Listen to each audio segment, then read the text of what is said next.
하나님 말씀 레위기 10장 8절에서 11절 말씀을 함께 읽도록 하겠습니다. 구약성경 159쪽입니다. 여호와께서 아론에게 일러 가라사대 너나 내 자손들이 회막에 들어갈 때에는 포도주나 독주를 마시지 말아서 너희 사망을 면하라. 이는 너희 대대로 영영한 규례라. 그리하여야 너희가 거룩하고 속된 것을 분별하며 부정하고 정한 것을 분별하고 또 여호와가 모세로 명한 모든 규례를 이스라엘 자손에게 가르치리라. 아멘.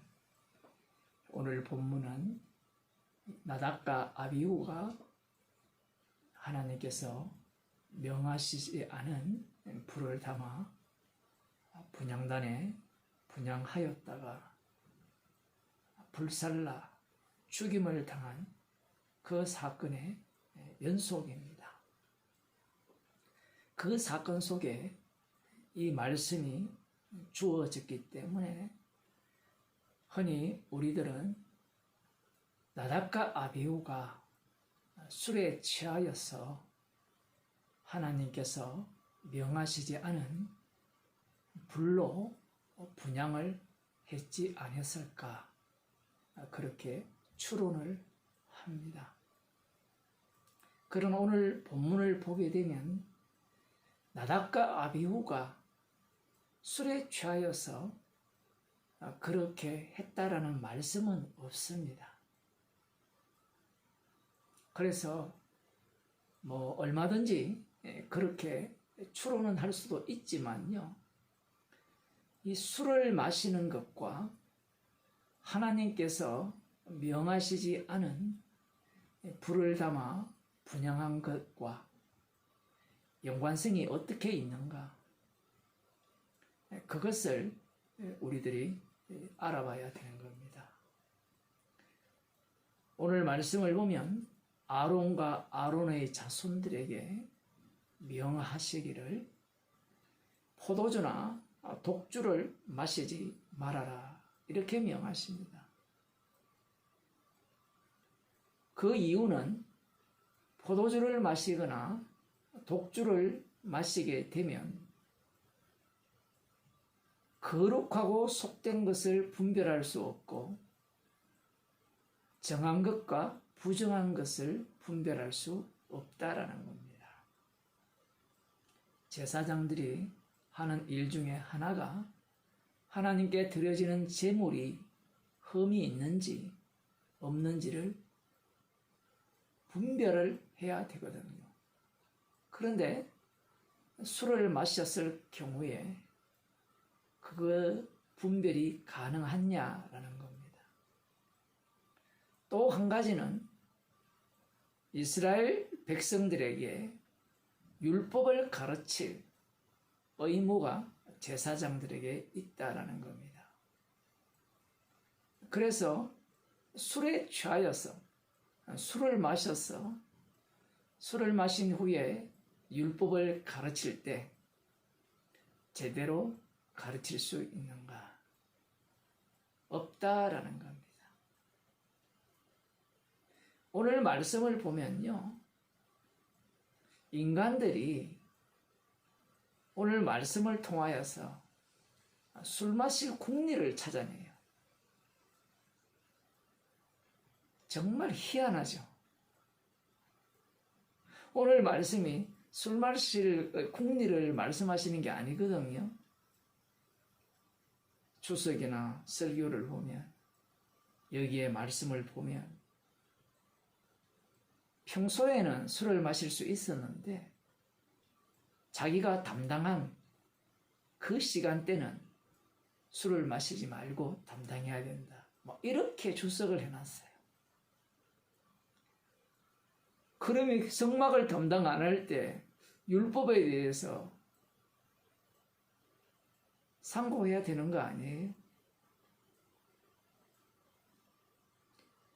오늘 이 말씀을 통하여서 하나님께서 하시고자 하는 말씀은 너희들이 포도주를 마시든지 독주를 마셔서 어떠한 일을 초래할 것인가 라고 할 때는 사망입니다. 나답과 아비후처럼 불살라지는 것을 면하라, 그것을 피하라고 명하시지요. 나답과 아비후가 불살라지는 장면을 제사장들이 목격을 했죠. 그들에게 이 말씀은 들을 만한 말씀이잖아요. 나답과 아비후가 한 행동은 마치 술 취해서 한 행동과 동일하다라는 겁니다. 나답과 아비후가 잠을 못 잤어. 비몽사몽간에 그렇게 했을 수도 있어요. 꼭 술을 마시기 때문에 그렇게 한 건 아닙니다. 아니면 지난번 말씀드린 바와 같이 익숙해졌기 때문에 이 불이나 저 불이나 뭐가 다르냐라는 거죠. 그러한 어떤 모습은 술 취한 자의 모습과 동일하다라는 겁니다. 이런 말씀을 통하여서 술은 나는 취하지 않습니다. 그러니까 괜찮죠. 술 취하는 자는 하나님 나라를 유업으로 못 받는다고 말씀하셨거든요. 구약에 말씀하신 것이 아니라 신약에 말씀하셨거든요. 그런 말씀을 이렇게 주시면 주여 저는 지옥 가도 마땅합니다. 이렇게 나와야 되는데 술 먹는다고 무슨 지옥 가느냐. 십자가의 피로 천국까지.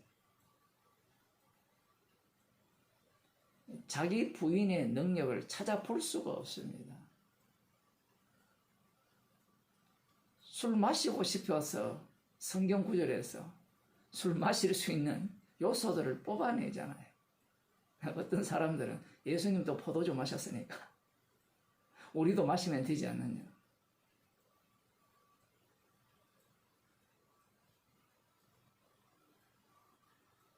그러면 예수님이 십자가에 못 박혀 돌아가셨잖아요. 왜 그것은 안 닮으려고 합니까?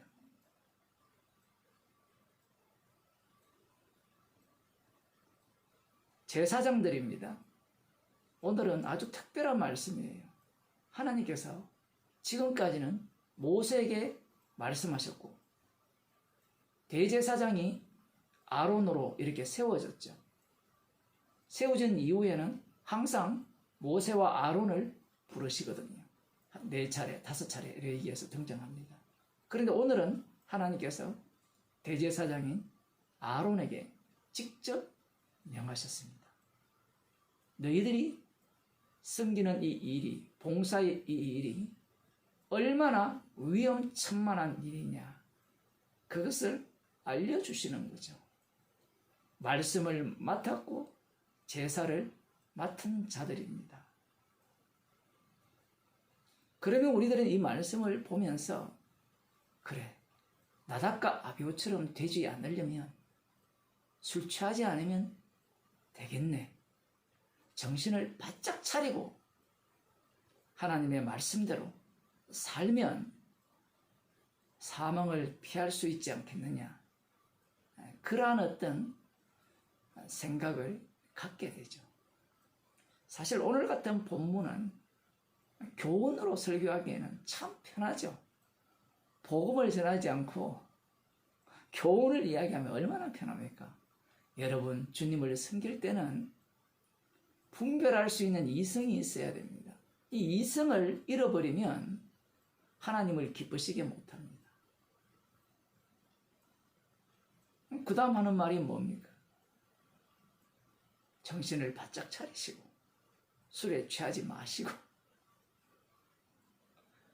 왜냐하면 성도들이 제사장이거든요. 지금 우리가 제사장에게 하시는 말씀을 듣고 있잖아요. 이건 성도에게 하시는 말씀이거든요. 그런 식으로 설교를 하면 편하겠죠. 그렇게 하면 지옥 갑니다. 거기에 무슨 십자가가 나옵니까? 십자가에서 생명이 나오고 십자가에서 심판이 나오는데, 이 말씀을 통하여 하나님께서 하시고자 하는 말씀은요, 첫째 아담 안에 있는 자들, 즉 선악과를 먹은 자들이 살아가는 모든 모습이 어떠한 모습인가를 말씀하는 겁니다. 그 모습은 꼭 술 취한 자의 모습이라는 거예요. 사무엘상 2장을 한번 보겠습니다. 여기에 보면 제사장 가문, 엘리 대제사장 가문이 등장합니다. 이 시대는 사사시대예요. 사사시대의 특징은 소견에 옳은 대로 행하는 겁니다. 꼭 오늘날과 똑같죠. 성령은 보이지 않고 주님도 보이지 않고 성경 말씀을 끄집어내서 다 소견에 옳은 대로 하죠. 오늘날이 꼭 사사시대 같은데, 여기에 보면 22절에 이런 말씀이 나옵니다. 엘리가 매우 늙었더니 그 아들들이 온 이스라엘에게 행한 모든 일과 회막문에서 수종드는 여인과 동침하였음을 듣고 그들에게 이르되, 너희가 어찌하여 이런 일을 하느냐? 내가 너희의 악행을 이 모든 백성에게서 듣노라. 내 아들아, 그리 말라. 내게 들리는 소문이 좋지 아니하니라. 너희가 여호와의 백성으로 번각해 하는도다. 사람이 사람에게 번가하면 하나님이 판결하시느니와 사람이 여호와께 범죄하면 누가 위하여 간구하겠느냐 하되, 그들이 그 아비의 말을 듣지 아니하였으니 이는 여호와께서 그들을 죽이기로 뜻하셨음이었더라. 말씀이 되게 어렵습니다. 복잡하고요. 첫 번째, 이 엘리의 아들들이 악행을 했다라는 겁니다. 악행을 저질렀다는 것은 제사장의 규례를 다 범했다라는 거예요. 그러면 나답과 아비후를 불살랐듯이 하나님께서 이들을 모델로 불살라 버렸으면 그 다음 제사장들이 제대로 제사를 드릴 수 있지 않겠느냐, 우리는 그런 생각을 하죠. 그런데 하나님께서는요, 우리의 예측대로 일을 하지 않습니다. 오랫동안 이 엘리의 아들들이 제사장의 규례를 어기고 심지어는 성전에서 수종드는 그 여인과 동침하는 그러한 짓까지 벌였어요. 그런데 그러한 행동을 할 때 이들이 술을 마셨는가? 술을 마시지 않았다는 겁니다. 그러면 술을 마시지 않았는데 왜 이렇게 했는가? 그것은 자기를 사랑했다는 거예요. 그것을 어디에서 알 수 있느냐라고 할 때는 바로 엘리 제사장의 말에서 나옵니다. 엘리 제사장이 자기 아들들이 하는 행동을 다 보았어요. 그런데 왜 그들을 엄격하게 처분 내리지 않느냐? 사실 죽여야 되거든요. 율법에 의하면. 그런데 나답과 아비후를 하나님이 죽이셨잖아요. 그러면 핑계댈 거리가 있잖아요. 오늘날 교인들처럼 목사를 주의 사자라 해가지고 주의 사자는 주님이 심판하지 내가 심판하지 않는다. 왜 그 말을 하는지 엘리가 대변을 해요. 엘리가 뭐라고 이야기합니까? 그러지 말라 이야기하죠. 소문이 좋지 않으니까 너희가 여호와의 백성으로 번각케 하는도다. 다 알아요. 엘리 제사장은 모르는 게 없습니다. 율법이 어떠하며 제사장이 어떠한 일을 해야 되는지까지 명확하게 알고 있어요. 꼭 오늘날 이 복음을 막 공부하는 사람들과 똑같은 것 같아요. 열심히 공부해가지고 다 알아요. 다 아는데 이 엘리 제사장이 어디 정도까지 얘기를 하는가 하면, 사람이 사람에게 범죄하면 하나님이 판결하시거니와 사람이 여호와께 범죄하면 누가 위하여 간구하겠느냐. 지금 무슨 이야기하고 있습니까? 사람이 사람에게 범죄하면 하나님께서 판결한다 하죠. 그러면 그 사이에 누가 들어가요? 중보자, 제사장이 들어갈 수 있잖아요. 그런데 지금 사람이 여호와께 범죄하면 그 제사장이 하는 일이 여호와께 범죄한 거예요. 마치 나답과 아비후가 하나님께 범죄한 것처럼 범죄했다는 겁니다. 그러면 누가 위하여 간구하겠느냐? 중보자가 없지 않느냐? 그래서 뒤에 보면 사무엘을 통하여서 이들을 영원히 용서치 않겠다라고 하나님께서 선언을 하십니다. 문제는 왜 이 엘리가 이러한 말을 했는가? 29절에 보면 하나님께서 이렇게 말씀하십니다. 너희는 어찌하여 내가 나의 처소에서 명한 나의 제물과 예물을 밟으며 네 아들들을 나보다 더 중히 여겨 내 백성 이스라엘에 드리는 가장 좋은 것으로 스스로 살찌게 하느냐? 누구를 더 중히 여긴다고요? 하나님보다 아들을 더 중히 여긴다는 겁니다. 누가? 대제사장 엘리가. 그 말은 곧 엘리가 자신을 하나님보다 더 소중히 여긴다는 거예요. 이게 바로 선악과를 따먹은 인간들의 본심입니다.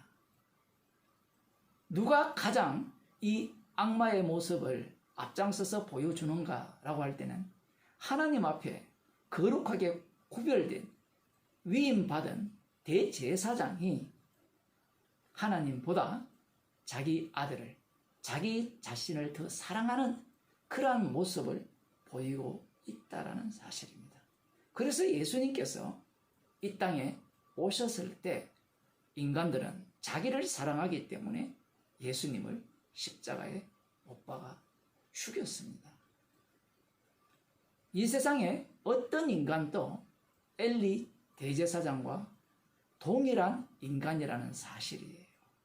그러니 이 세상에서는 구원받을 인간이 없습니다. 술 마셔도 지옥 가고요. 안 마셔도 지옥 갑니다.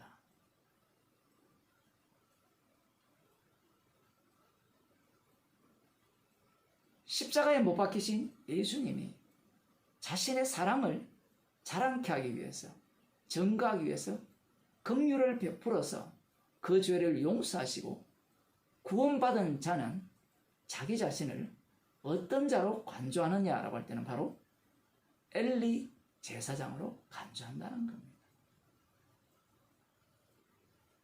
그러하다면 나는 죽어마땅하죠. 변명할 것이 아니라, 핑계댈 것이 아니라, 합리화시킬 것이 아니라 고개를 못 들고 긍휼히 여겨달라는, 불쌍히 여겨달라는 세리처럼 그러한 태도를 가진 자가 바로 십자가의 용서함을 입은 자입니다. 기도하시겠습니다. 하나님 아버지, 우리는 어떻게 하더라도 나를 사랑할 수밖에 없는 그러한 죄인이기에 주님을 살해하였고, 살해당한 주님이 우리의 죄를 용서하셔서 하나님의 자녀로 삼아주심을 감사드립니다. 십자가의 피만을 자랑하는, 죄인됨을 기뻐하는 주의 백성이 되게 하여 주옵소서. 예수님의 이름으로 기도드리옵나이다.